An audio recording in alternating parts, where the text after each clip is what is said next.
everyone. I hope everyone is well. Happy Wednesday. Wednesday means one thing. We are having a live Q&A with an amazing person within the community. And tonight we have the beautiful Sam joining. It is Christmas jammies and a cup of tea kind of night. So girls, guys, get comfy, get yourself a warm brew, and we will get going. I've just been listening to Rachel Platten's Fight song. I don't know if anyone has heard it. If you haven't, go and listen to it. It will hype you up. I feel hyped. Always think I wish I'd picked that song for my Woman of the Year. It's a funny story about that, just before I bring Sam in. We were asked what song we wanted for, what song we liked. If you go to a wedding and you RSVP and they're like, what song do you want? And I was thinking, Get Everyone on the Dance Floor, banger, Mr. Brightside. Didn't realise that was what they were going to play If You Won. So yeah, that's why Mr. Brightside is playing in the videos where I am. I picked a better one than that, to be fair. Let us just see if we can bring Sam in after that little detour. Hi, love. Hello, how are you? I'm good. Sorry, just rambling on about I was just song choices. Good song choice. Yeah, but not a very good one for an award. Literally, I realised that that's what was happening whenever they started playing that football song when Chloe and Amy went up. And I remember turning to Gemma and being like, shit, I've picked the wrong song. You realise how are you, my darling? Song. Yeah, I'm good. It's so cold at the minute, but I've come prepared. Christmas jammies has to be done. Love it. We've all got matching ones for when we go to Centre Park. And I was like, do you know what? I'm going to bust them out now. Otherwise, I'll only get a couple of nights wear out of them. Well, I thought this because we've bought matching pajamas this year. It's one of my big goals was to be able to wear matching jammies and then have a nice picture all together at Christmas. Oh, and I saw Poppy's in her drawer today, and I was like, if we leave this until Christmas Eve, we're literally getting 2 nights wear out of jammies. Which I'm not going to lie, guys, I'm not going to tell you how much they cost, but they're from John Lewis, so you can only imagine. So I was like, I think we need to crack these out now. Yeah, I actually spent ridiculously loads of money on mine because obviously being bigger, I wanted the pajamas so I could have the bottoms, but this is actually the nighty bit, so it's really long. But actually the top fit me. I just tried it on and it fit me now, but I would like the length on it anyway. So it's really weird now when I'm buying different sizes and things. So I'm like, oh, that won't fit me, and I put it on and I'm like, hang on a minute. Okay, yes, girl. But yeah, I'm just glad. Doesn't matter. It's really hard finding any Christmas pajamas that would fit me even this year. So hopefully next year it'll be a little bit easier. Well, you're doing amazing. I just turned my ring light off because I was like, do you know what? I'm not about this life tonight. I'm just here to chill. So that is why I've just gone a bit darker. Hopefully you can still see me okay. But I want to use tonight to really get your story out there, Sam, because it really inspires me. And I think anyone that this was not their first rodeo, which I'm not going to lie, guys, is 90% of us. Very few people who are on this plan. This is the first time they're kind of on a plan. Your story and your strength is just an inspiration to anyone that is finding themselves back on the bandwagon or having to come back to this for a second time. So start by taking us right back. Give us the prelude to Half of Samantha. What was your entrance into the one-to-one diet? Okay, so I started. So I've always been overweight.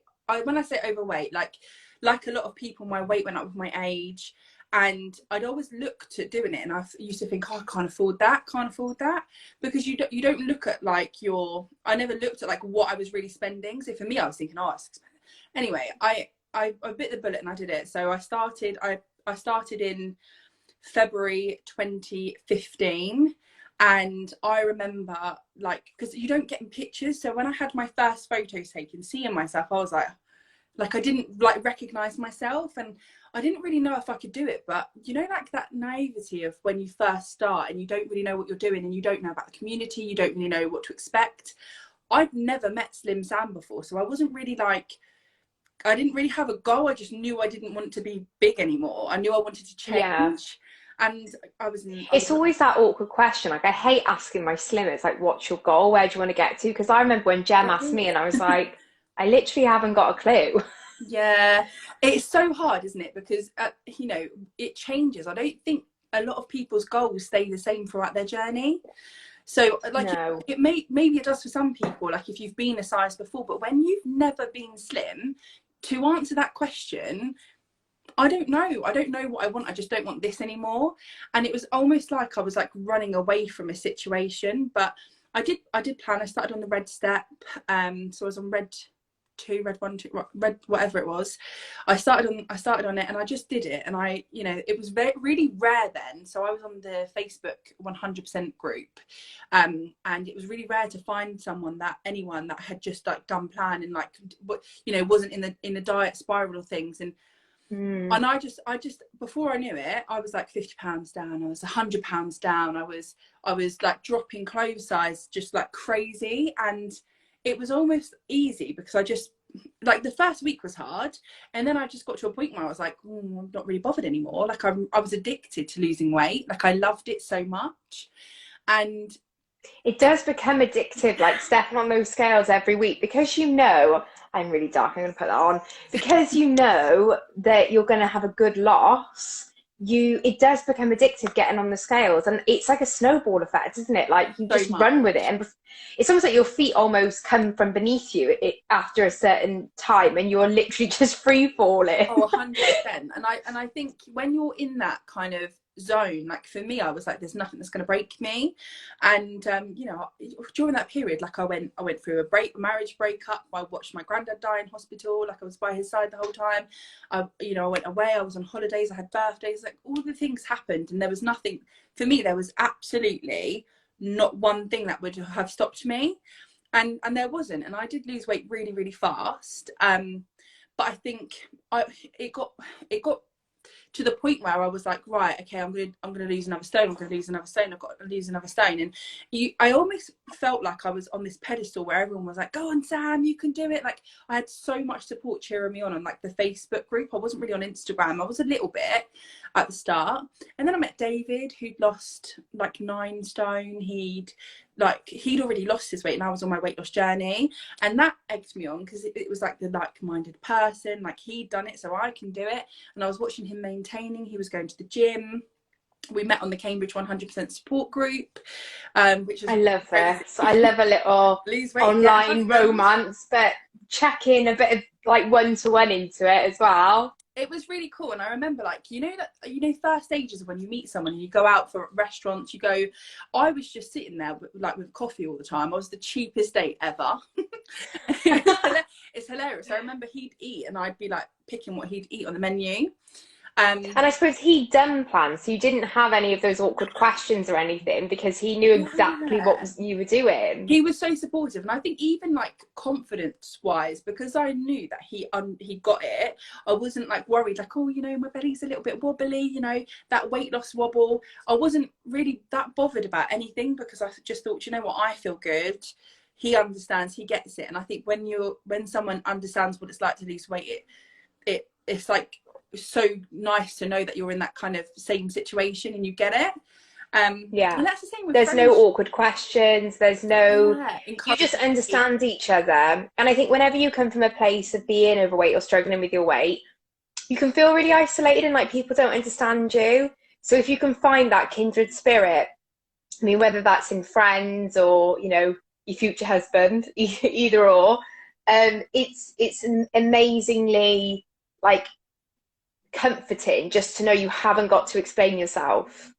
100%. And I think like I like revamped my whole friendship group from it as well. So at this point I'm losing weight. I've met David. I'd met so many incredible people, and I was like meeting them as well. So I met there was I don't know if you've ever seen her on social media, Candid. She was amazing. Katie, Grace. Me and Grace first met in 2016. And, you know, so I'd lost weight, I hadn't really so on the liquid step then, I don't know if you were meant to, but I didn't like really step up in between, so I hadn't at any point like really thought about what would happen when I needed to put food back in the equation.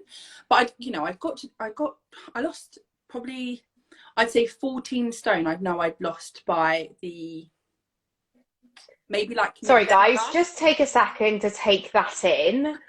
14 stone. Like, what? That's like me holding Poppy with like Jamie's arm thrown in for good measure. It's just mental. You know, when I say it, I think it's so blasé now because I feel like I never really like registered what I'd done, and I lost the first 10 stone in 6 months, and it just fell off me. And like, it's not anywhere, it's not like that now. It's definitely not like that now. But I was younger, and yeah, it just, the products were less calories then. I don't know if that makes that much of a difference, but they were less calories then as well.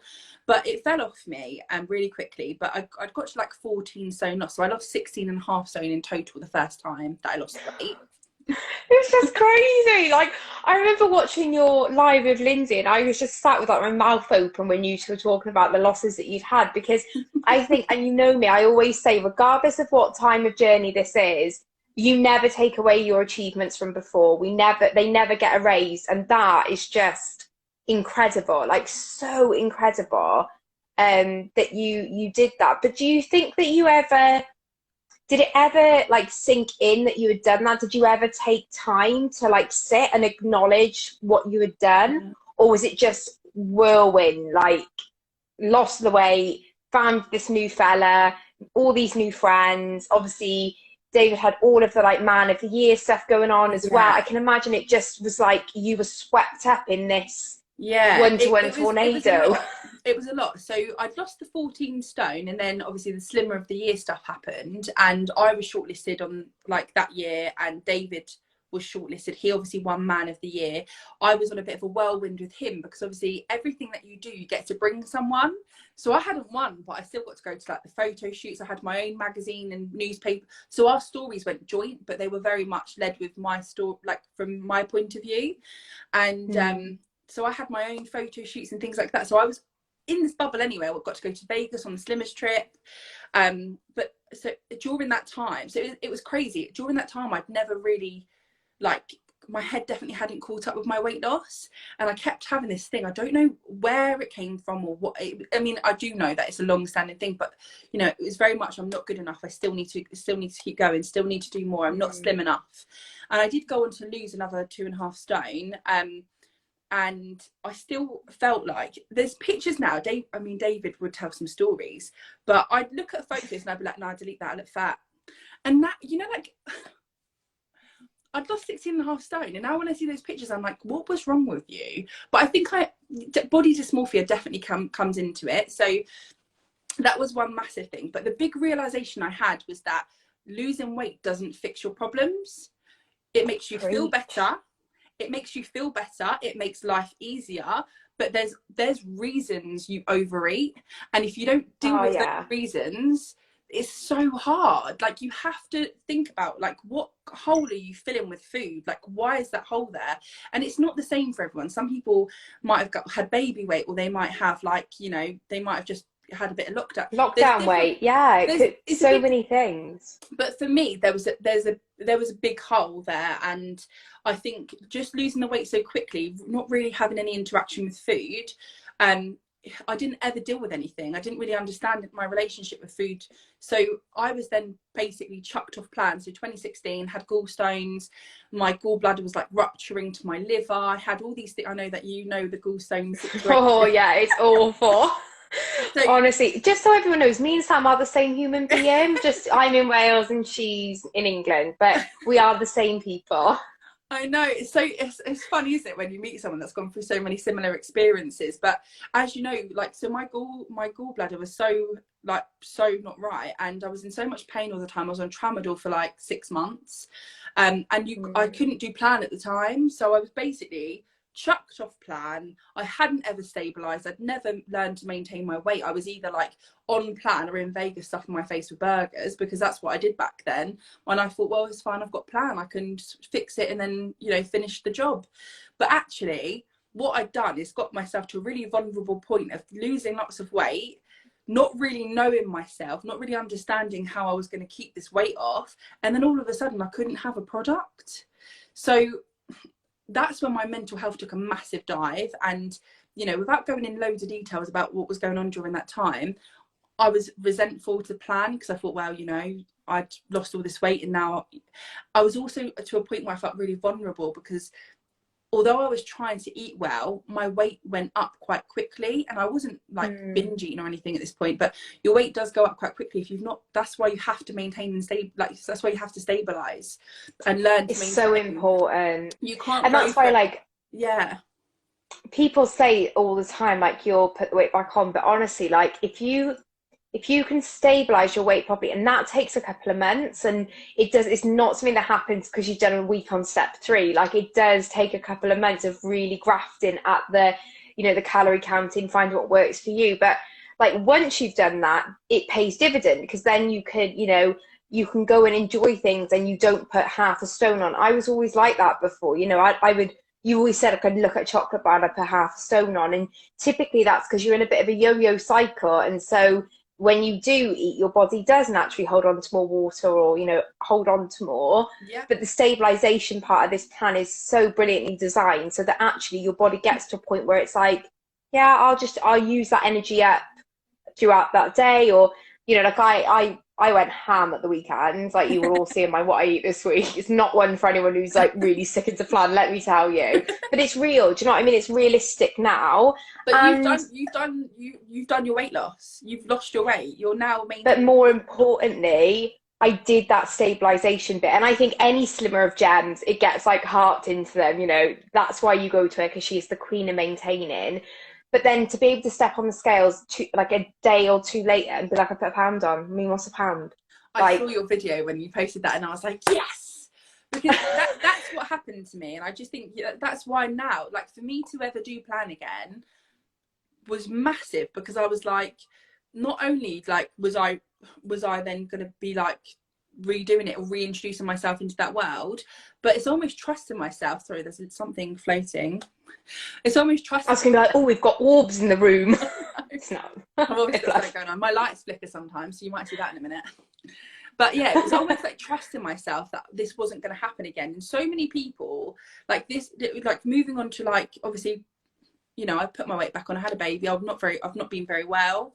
Yeah, you had it really hard, and that's really important to say. Is obviously you had that weight loss, and like you said, when you came out of it, perhaps there wasn't that right support in place, and that the ability to have those steps up. Because I think if you come off plan very suddenly, you know, I came off plan very suddenly before because I fell pregnant.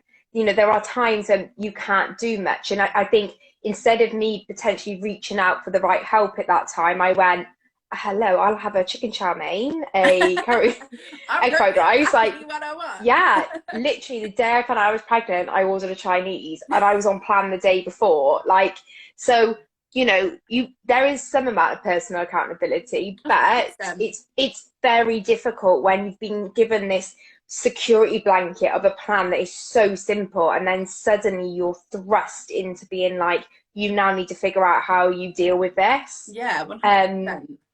That is really, really hard. So that's with Jem, what she's like, it's always talking about, like, knowing like this is like just one stage of it, and the importance of, you know, not even that, but like, I think there's a massive shift at the moment as well with people not having days off, and that's something that Jem speaks to me about, is like, if you're going to make a decision to eat, it doesn't have to be all or nothing.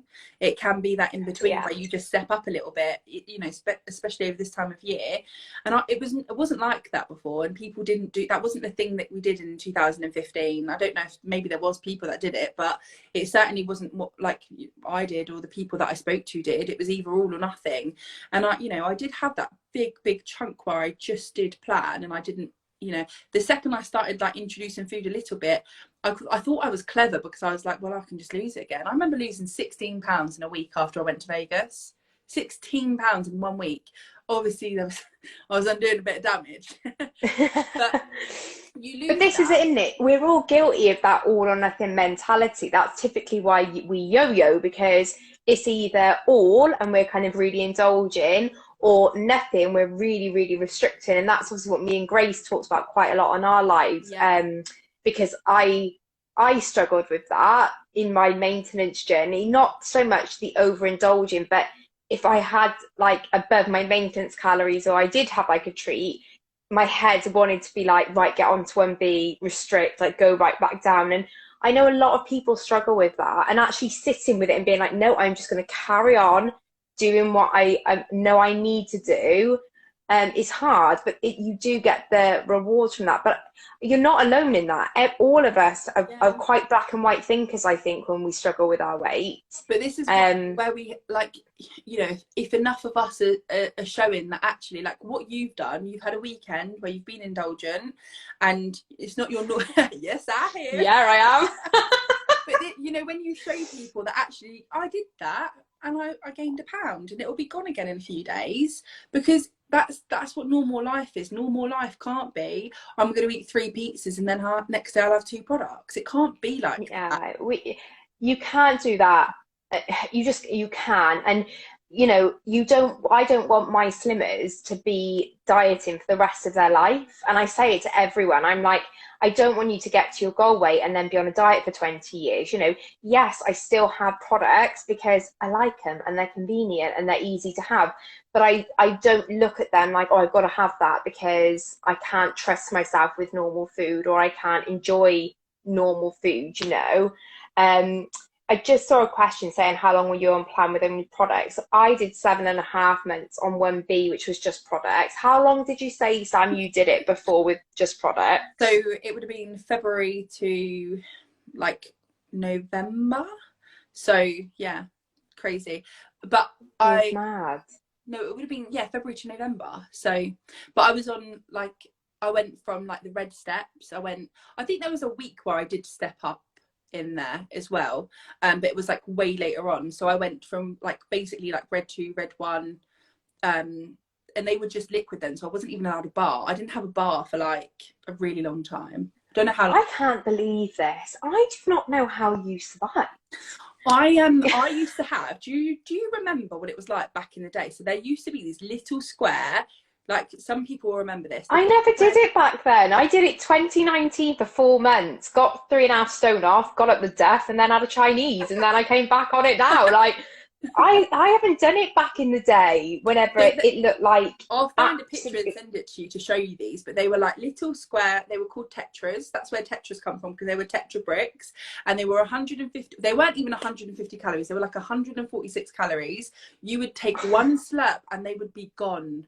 The chocolate velvet tetras, they were tiny little things, and I loved them. I was heartbroken when they changed, but they changed for a reason, because now they're much more balanced and they've got a bit more in them.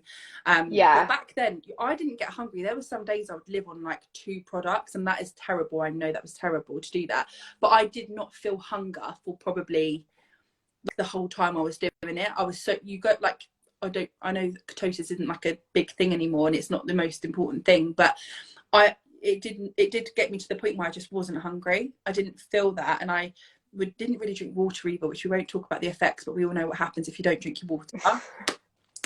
Passed out in a train station. But it was crazy. It was just it was crazy back then. But because I didn't feel hunger, I didn't really like pick or anything. And I have to say, like, I didn't have a child. I was going through like divorce, like new relationship. I could basically choose. I had no food in my cupboards. So it's so you different. could really just cocoon yourself in like the Cambridge world, couldn't you? And I suppose because that's where you gained a lot of friendship and relationships from as well. Yeah. You literally were just isolated in this little Cambridge world. Yeah, I remember my fridge just used to be full of tetras. Like there was no, I didn't have to be around food, and if I was around food, it was on my terms. So I went through a stage of really enjoying cooking. Don't know where that came from. A lot of people do that. It was like my safe way of being around food, so I could smell it and like be involved in it, but then like give it. Yeah. It might have tasted like crap as well. We don't know. Oh, I'm a shit cook. Same. So you went and smash plan. everything became a bit of a whirlwind. Went away, you had your beautiful little girl, you obviously got married, life happened, and what was the point that you were like, it first came back in your head, like, I think it might be something I want to do again? Has it always been something that was like in the back of your mind that you thought in the future that you may come back to, or was it, had you kind of closed the door on that Yes. after kind of leaving the plan before? So I was very much like, and a lot like again, people will know I was like, I'm never doing it again. I'm done. I'm not doing it again. Or I'm not doing that. And then it was very much like I was like, right, this was the problem. But anyway, I'd had a personal trainer for a few months this year, and I remember I had my Instagram account, and I'd see, because I still had Gemma, so I'd see her posting you, and I was literally like, I remember, because I detox social media, so I remember seeing you as well, and I remember seeing you in like January, and then it must have been the summer. So I'm seeing this personal trainer, I'm literally watching her, and I'm like, that's that girl that was losing weight, Gemma, like, what's going on? Like, I was literally watching it, and it literally hits you when you think, I've just wasted 6 months of my life, and she's just lost half herself. What's going on? So I was seeing a personal trainer, and I remember I was working out. I had this personal training plan. I was sweating, like, and they're not equipped to deal with big girls or big people. So she's getting me to do all this stuff all over the floor. I couldn't get back up again. I'm doing all this stuff, and in about 4 months, I'd lost a few kgs, and I was really, and I don't really working. I don't know how much it was, but I remember thinking to myself, like, this is ridiculous. I am killing myself. And at this point, I'm being diagnosed with my condition, bile acid malabsorption, and it causes weight gain. Some people, it causes weight loss, but it causes weight gain. So now that I have a better understanding, I know why that was happening. But at the time, I'm thinking, this is rubbish. I'm working so hard and I'm getting such tiny results. And I was feeling better, like, because obviously I was exercising a bit more, and it was like helping me carry my large body around. But I got to a point, I was in a real tears, and I said, you know what, I'm going to stop. I bought a cross trainer. So I'll do it at home. I don't need a personal trainer. I'll do it at home. Bought a cross trainer. It got used once. And then I remember messaging Gem. I'd seen her on Instagram, and I'd come back on for a bit, and I sent her this essay message. And Gemma wasn't ever my consultant before. I'd met her in 2016, and I'd always, like, I didn't really follow many people that weren't in my immediate group of friends. But Gemma, she's always just been such a lovely, inspirational person, and such a, like, I've just loved watching her grow over the years as well. So I don't know what came over me, but I just sent her this really long message, like, please, please, please, will you help me? I want to give it a go. I hope you'll take me, like, help me.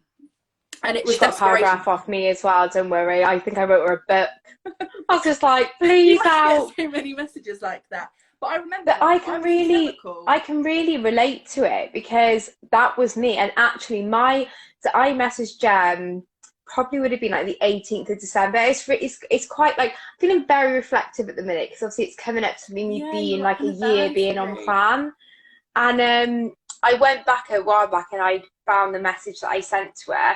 And when I get those messages now, I want to reach through the phone and grab them and be like, it's going to be okay, because it is a real desperate place. And I remember bawling my eyes out sending that message and just being like, please help me. Like, I just need help. I'll give you all the effort. Like, I'm willing to give it and do whatever you tell me, but I need help and guidance. Like, it's such a lonely place when you're there, isn't it?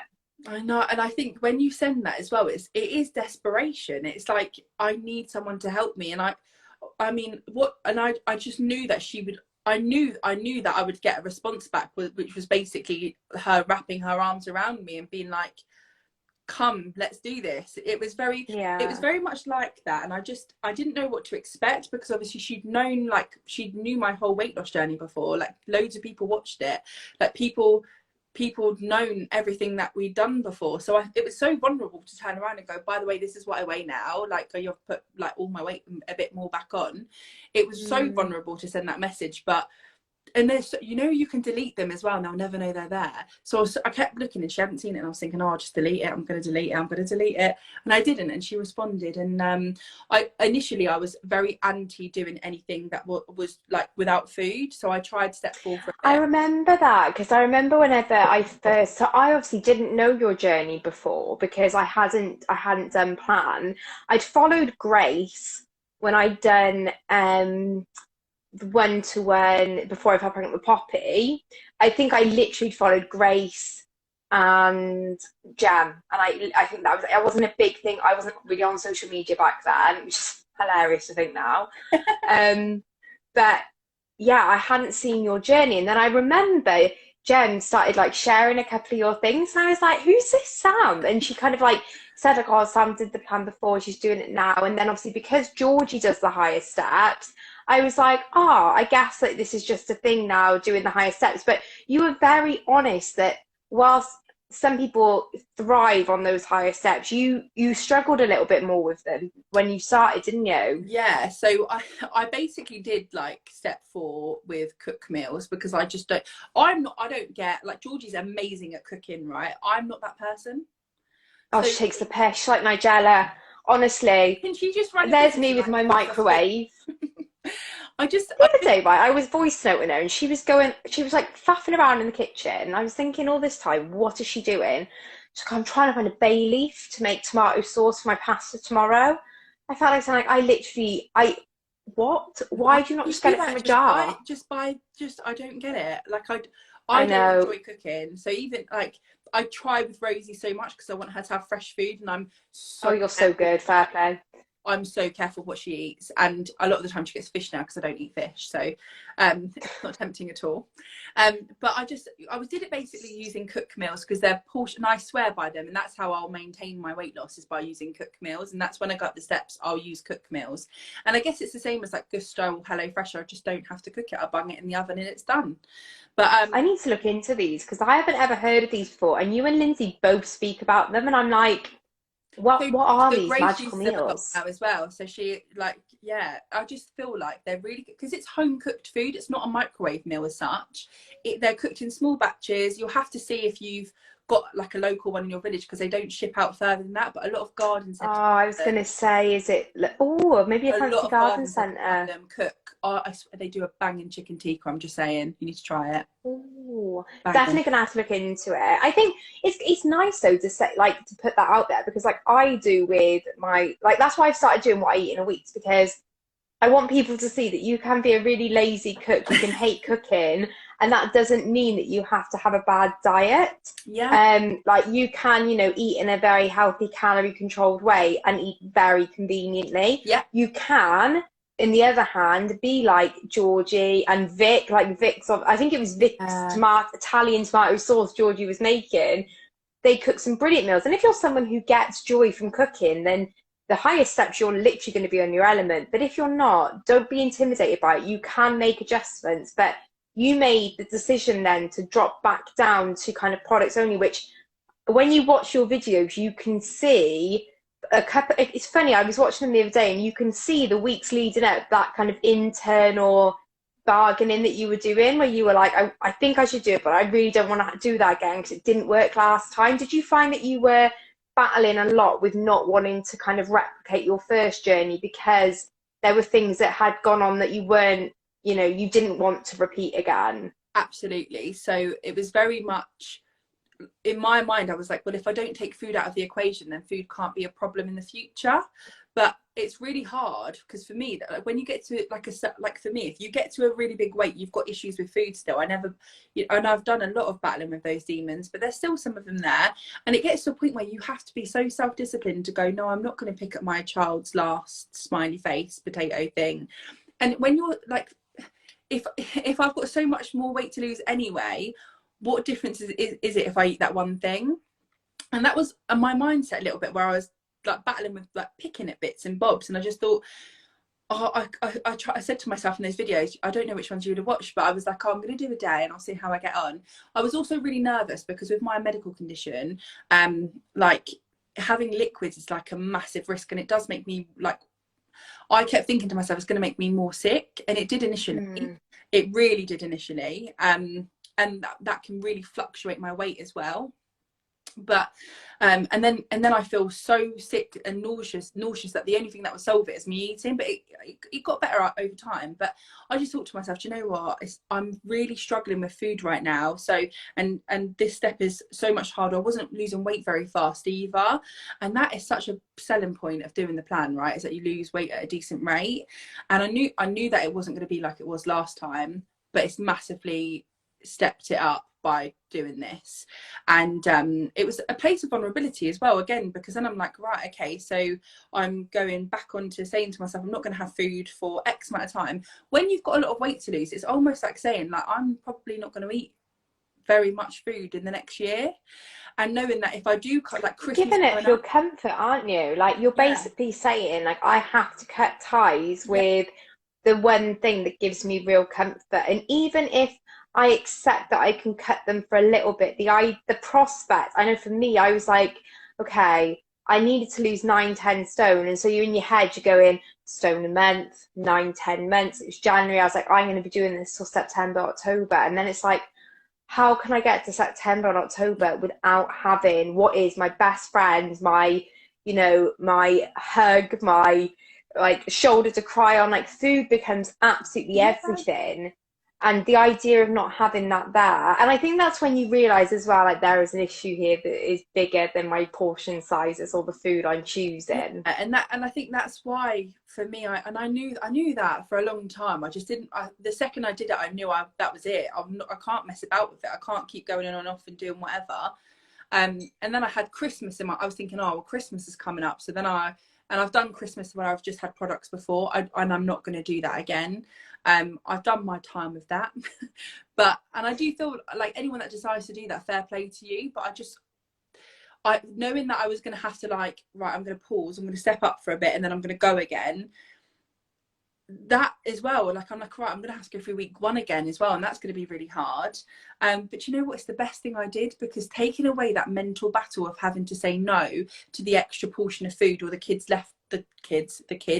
the one child's leftovers, like, now when I'm not having food at all, it makes it so much easier, because it's just not an option. That's not mine right now, so I have it. And I feel like when people say, I don't think there is like a in between where you can, like, you know, have this that day, go, you know, it's not, I can't have a treat on my weigh day and then think it's okay because I can get it off again before my next weigh in. It doesn't work like that, and it will catch up with you, because that one day will become 2 days, 3 days, and before you know it, you've just wasted however much money you've spent, a month of your life, and you're feeling like crap and like a failure and back in the diet spiral. So I've been on red 2. I've now gone down to red 1 because my BMI has dropped. Do you know what, I was so close to not. If you hit BMI 70, you can't even do plan. You have to get your weight. I know, I remember you saying. When I saw that, when she told me that, I was like, what? I was 1 month away from not being able to do plan because I was too heavy. And I'm 5'4", so my weight is a lot on me. I'm basically like short and wide. I'm the same, because I'm like 5'2", 5'3", and so, you know, whenever you're saying like I'm that weight and I'm that short, like, there is, you know, well, if everyone's seen the before pictures, like, and I was like, I hadn't had a picture of myself, and then I remember looking at those pictures and being like, who is that? Like, who is that girl? And so many people, like, that know me now look at those pictures and they're like, I never even realized that you'd got like that. You don't see your friends and your loved ones in that way. It's like, like that. When you're in as well, did you like, even if you'd seen that picture, it looks different to you now than it would have then? So like, you're seeing, I just couldn't believe it then. Like, I remember looking at it then and just being like, what has happened here? Like, what has happened? Like, it was so far. But even then, when I looked at it, I saw how unhappy I was. And in a way, I got upset when I saw them, because I was like, I thought I was hiding that. I thought I was hiding how unhappy I was, because obviously I had postnatal depression at the time, but I was also blogging. So I was like mummy blogging. And I started it when Poppy was 8 weeks old as a way to try and help. My depression probably started quite early on, probably about 6 weeks, when she was 6 weeks old. And so I started doing that to try and help. And I thought I was doing a really good job at like putting this happy face on, and I was just like, you're in a worse place than I even thought you like I was in. So it can be hard, and I think that's important to say is that those pictures that you take in the beginning, you're not just facing, or you know, even starting plan, you're not just facing your weight, you're facing all the reasons why you have got to that weight, and that is really hard. Like I was basically facing that I had been a mum for a year in a lockdown in a pandemic alone, and I looked back on that year and it didn't make me happy. And I think looking back at your child's first year of life and being like, that isn't a happy memory for me. That's like some of the hardest points of my life of being in that year. I feel myself getting a bit emotional now talking about it, because even now it's so hard to like face that and be like, that is why that happened. And at the time when you're in it, you think you're doing things, you're living in a way that no one really know. I don't know if people knew what you were going through at the time, especially, I mean, I dabbled in a bit of mummy blogging stuff, and it's a distraction, such a big distraction, because you're like focusing on all these different things, when actually, I mean, I can't imagine of having a baby during lockdown. I know obviously like it's horrendous, like being isolated from people, when actually you should be in coffee shops and baby groups and things, and it might have been a very different story. But I just, you know, like when you look back in regards to how you were feeling back then, I know for me, like being bigger, I put on such a face of like what I wanted people to think. You're the big happy girl, aren't you? Like, and you're the bubbly girl. That's what we all say, and I think it's such a catch-22, because, and Kate always puts this much better than I will put it now, that you can be any size and be happy. You can be, whether you're a size 28 or a size 8. If you're happy, then that is all that matters. That is genuinely all that matters. But if you're not, then that's when you need to do something to change that.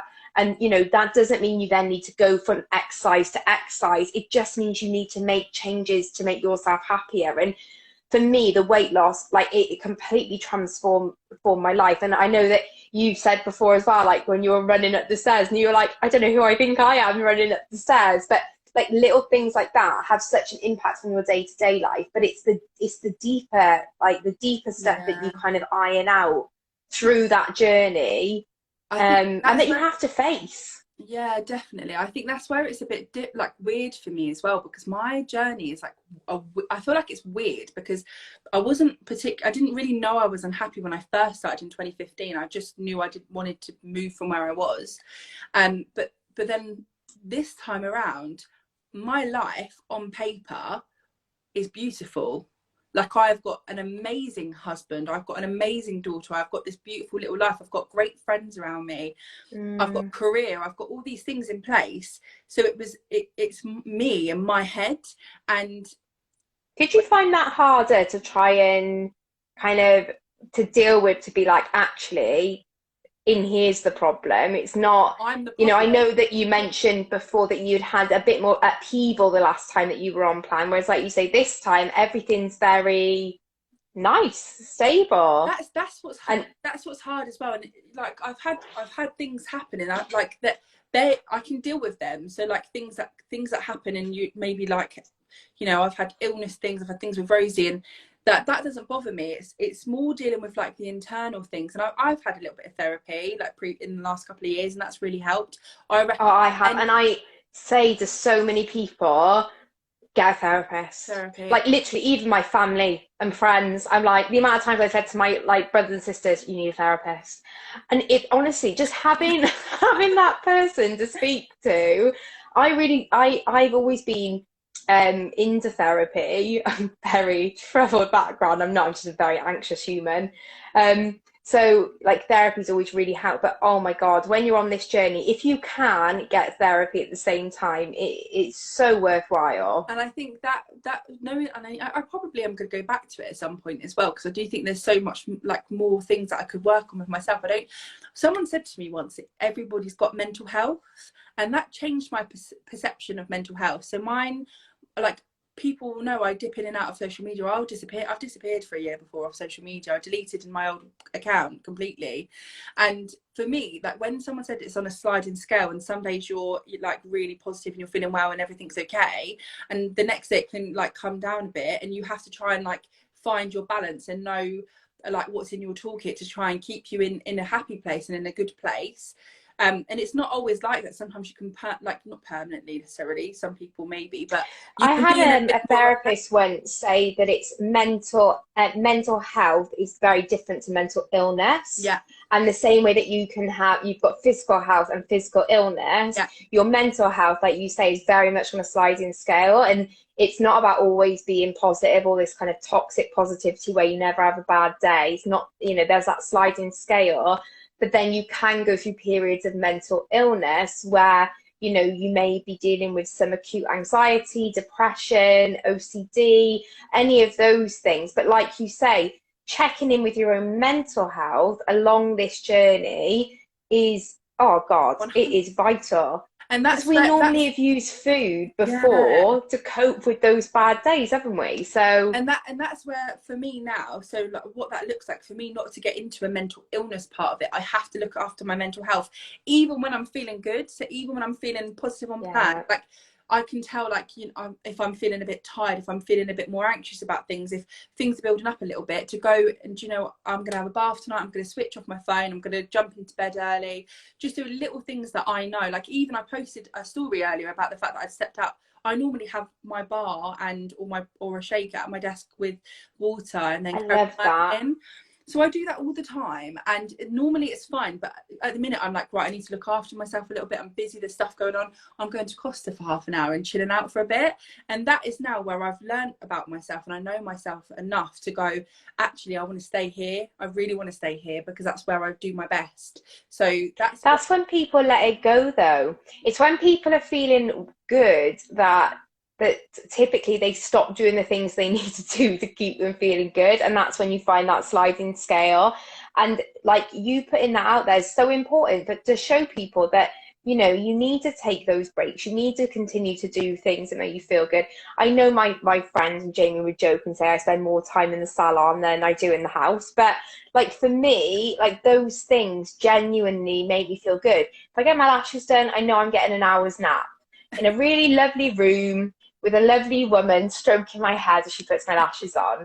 Like that for me is really relaxing. And so I know that I need to keep that self-care up. And I think if you've ever suffered with things like depression, like I haven't suffered with depression, I've had postnatal depression. I can't comment if the two are similar, but the first thing that I noticed with my postnatal depression was that all of my self-care went out the window.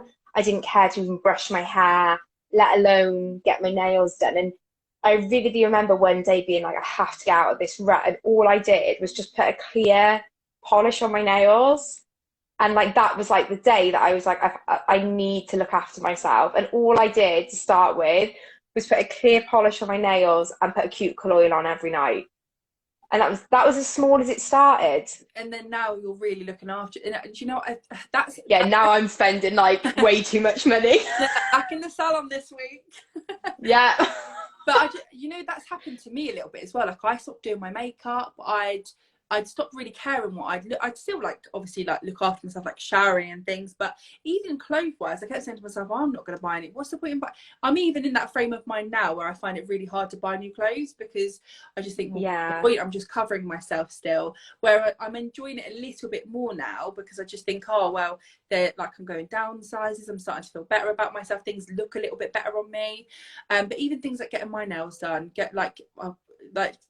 doing my makeup in the morning, which I hadn't done for such a long time, and now I'll make a point. I loved when you said about that, and you were like, I'm gonna make an effort now, I'm not waiting until that point, like now's when I'm gonna do it. And I think that message is so strong.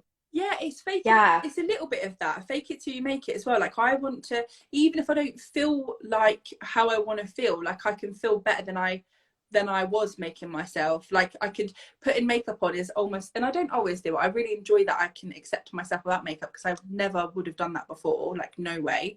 And I went through a funny phase of editing, like when I was really like at my lowest, but I was probably a size 12, and I used to edit myself on pictures, and I'll freely admit that, like it wasn't a filter, it was an edit where I was going oh, like a little bit slimmer face here. Some of them I delete the pictures if I see them now, because I'm like, that's not me. I edited that, so it's not a real reflection of what I would ever look like at that weight. So why do I want to see that and expect myself to ever look like that again? Because that wasn't me. And so I've made a pact with myself as well that I won't edit my photos. I very rarely use a filter on social media. Like I might use a light one, but I won't. I really rarely use them because I don't want to get used to them. And I just feel like because I had that dysmorphia, I need to know what I look like. Without makeup, as well as enjoying myself with makeup. But I feel like I love that you've gone I mean, obviously we're the same people, so, but I love that you went through that as well, like starting to look after yourself during the process, rather than waiting until you're where you want to be before you look after yourself. And that was because I just knew that, I don't know, I think you can go from this from two angles. You can be miserable for X amount of time whilst you're on the plan and you're on the lower steps and you're getting the weight off, or you can just fully embrace the journey. And One to One have released their latest marketing campaign today, and this one works. And I obviously knew they were going to be using some kind of quotes and some images on those, but like we don't get to see them before they went out. So the first time I saw them today was just on Facebook, and I was like, oh, let me check which pictures they used. Because I still get like that, where I'm like, oh, is it a good picture? Like, is it not a good picture? What have you? But they used a quote on one of them that was like, use the plan, something to the effect of, look at plan as the biggest gift you'll give yourself. And I've always said that. And I was so pleased that was the quote they chose to use from me, because it is so, so true. And I have to credit SJ Strum for that slightly, because I remember she did a live with Jem, and she was saying about how Planet, she always looked at it positively, always looked at it like a gift. And I was like, yeah, I'm going to use this time to treat myself the best I've ever treated myself in my whole life. And I'm going to look at these products as a way to like be kind to myself and give myself the life I want, instead of looking at them like, oh, this is I've got to have this.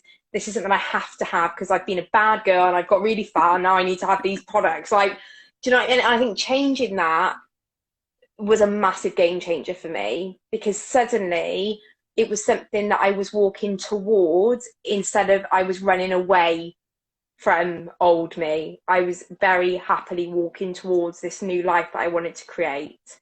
I love that so much, and I think that's so much of what I'm trying to do for myself now, and have a different mindset about it. I'm not running away from anything.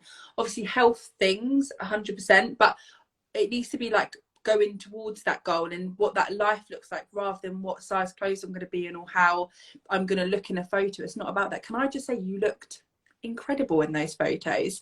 I remember when Gemma put up the clips when you was at the shoot as well, and I just thought, oh my goodness, that is, I found so awkward when you had your hair like blowing with fan or whatever it was that they did put on. But I love that you had that, and it was at perfect timing as well. Like you literally like got to your goal weight, you've lost your weight, and then bam, photo shoot, here you go girl, like you looking great. I feel like you've changed even more since then though. Like when I don't know. Yeah, I get told that a lot. Like even when I was watching like your YouTube, your Glossy Box YouTube, loved it. And Thanks. I can't believe I did it. No, but I was what cringe. And I was thinking, your face has changed even since you've like got to goal, like since you've been maintaining. And this is what I say to people as well, like because I used to get asked all the time about loose skin. It's like everyone's favourite subject, isn't it? But don't. It's everyone's favourite subject. But yeah, I feel like I changed so much as well when I lost a bit of weight, like versus a year later. Like your body changes so much, and you can really see that with you as well. Like you constantly now. You do constantly change. And I remember, like, obviously it's no secret I'm going to get skin surgery next year.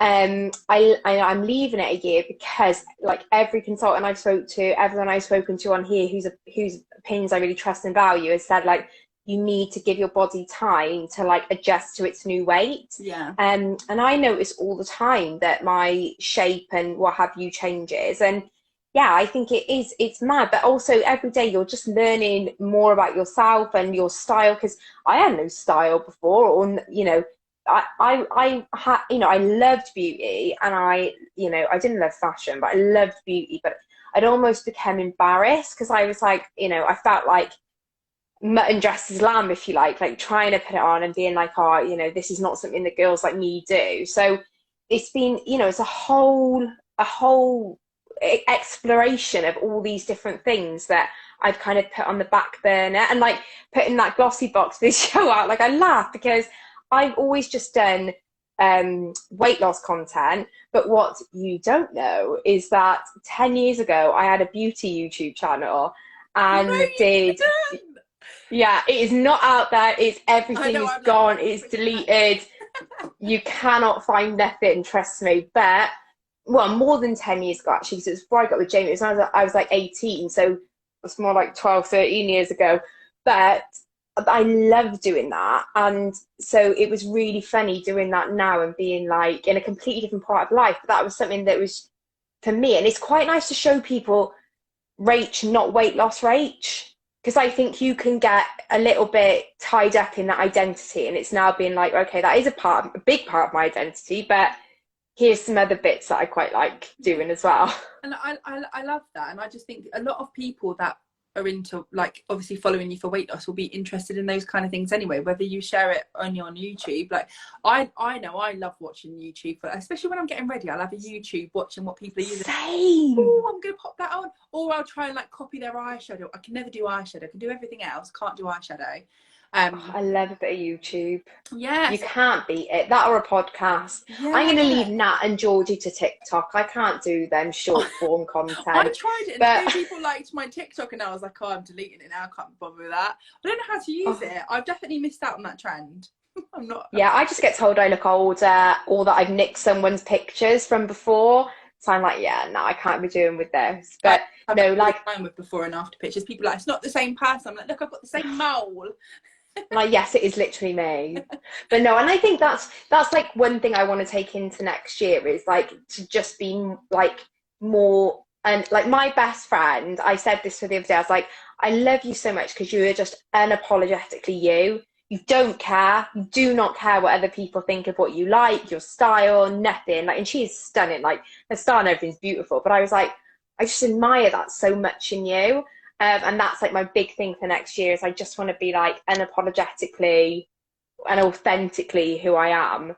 Because I think like you've probably found that you, isn't it? Like you've done the weight. yeah, being able to be 100% yourself, and that's why like surrounding yourself with people that like allow you to do that as well and bring out the best in you. And I it's really inspirational watching that and watching you go from, you know, somebody who didn't see a picture of themselves and now seeing you blossom into the person that you really want to be and truly yourself is amazing. And I will never forget seeing Gemma sharing your picture and it must have been January, and then seeing you again, I was like, what? And it makes you think like you can choose. We all get the hours in a day. You can choose how you use them, and watching you do that versus what I was doing, that to me was like planted a seed in my brain. And I was like, absolutely not am I going to continue like the way I'm going when, you know, this girl, I didn't even know who you were. I was like, look at what she's doing. It was mad. what would you say if you, so like obviously you've been through this journey before very differently to now. What do you think is the biggest thing you've taken from that previous journey and that you've done maybe differently this time, or you've just kind of thought to yourself, this is my biggest lesson from before? I think the biggest lesson is knowing that the weight isn't the problem, and losing the weight isn't going to fix your problems. Whatever it, you know, a lot of us will have weight, and for me the weight was a result of other issues, and understanding that has now given me the ability to be able to address the bigger issues that were there and that are very deeply rooted. So yeah, I would definitely say knowing that that's ultimately it. it's never about the food. Sometimes it's about the food. Like I do like food as well, obviously, but Oh yeah. I'm always going to be healthy. But I think knowing that I'm not using that to medicate other things, yeah, that's what it's got to be. Knowing that, and knowing that when I do it this time, and when I get to my goal this time, I'm going to truly understand what I've achieved, and know that I'm going to stay there and give myself the tools along the way to stay there, because I'm never doing this again. Like, I'm not going to do this again. You're done now. This is it now. This is it. Oh, Sam, can you believe we've gone 10 minutes over the hour? I mean, I can. I thought it was going to happen. I'm not going to lie to you. I could sit here for another hour and just chat away. It's crazy, isn't it? I mean, I can talk for England anyway, and Wales probably. But yeah, I know. But I just thank you so much, because you inspire so many of us. And I just think when you see someone can do it and then they maintain it so well, I think it gives us all inspiration to know that it can be done. So thank you, because it's amazing to watch what you've done. Trust me, if I can do it, like I know it's cliche to say if I can do it, anyone can, but honestly, like you really can. But you just need to park the excuses, get your head down, and you know, just look at it as simplify it, take out all the noise, and like you said, and I think a really big thing that I think I see with you and that I really resonate with is surrounding yourself with those good people that are going to really help you on your journey. And you know, you've got you've got some of the best around you, and I was really fortunate with that as well. So yeah, that is my advice to anybody. But if anyone has any questions, because I appreciate we just had a natter for an hour, then do leave them into this video. I'll save this to my IGTV. I will definitely get you back on. I think we're going to arrange for me, Sam and Grace to do a live together. So we will get that sorted for the new year. I might schedule in an hour and a half for that one, because I can see that going on for longer than an hour. But no, I will let you all know when that is booked in. But Sam, thank you so much. Keep being you, my darling. Keep just putting out there all that like truth and honesty, because honestly, it means so much. And I know it motivates me. I resonate with so much of what you say, and that you'll be really inspiring others as well. Thank you so much. Lovely catching up with you, and have a nice chat. And you, my love. I will speak to you all soon. Take care. Bye. Bye.